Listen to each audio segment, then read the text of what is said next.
ছোট ছিলাম তখন যদি দোষ করতাম, পড়ালেখা না করতাম ঠিক মতো, তখন বাবা মা লাঠিতে পিটাইতে পিটাইতে মানে লাঠি ভেঙে ফেলতো। এখনো মনে হয় পিঠে সেই দাগ আছে। আর এখন আমাদের পোলাপান হয়েছে, তাদের প্রতি দরদ উতলাই উঠছে। এখন কয় খবরদার ছেলেমেয়েরা মারবি না।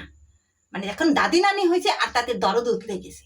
এখন নাতিপুতিরে মারা যাব না, নাতিপুতিরে মারা যাব না। কবে যে ছেলে মেয়ে ধৈর্য ধরে পালতে হয়, ধৈর্য ধরে পালতে হয়। আমাদের সময় ধৈর্য কোন সময় ছিল? হ্যাঁ, তখন মনে ছিল না যে ছেলে মেয়ে ধৈর্য ধরে পালতে হয়? হ্যাঁ, আদর ভালোবাসা দিয়ে বাঁধতে। তখন তো লাঠি পাইছে, লাঠি দিয়ে পিটাইছে, বান্ধে নিয়ে পিটাইছে, পিটাইতে পিটাইতে লাঠি না ভাঙা পড়তো, মারতেই থাকছে, মারতেই থাকছে। তারপর বান্ধে রেখে দিছি, বলছে বাইরে যাওয়া যাবে না, এখানে করা যাবে না, রেজাল্ট খারাপ করছিস কেন, এই করছিস কেন, সেই করছিস কেন। তখন ধৈর্য কইছিল, তখন ধৈর্য কইছিল।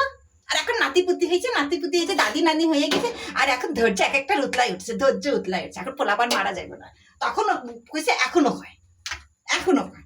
এখন ধৈর্য কইছিল, হ্যাঁ।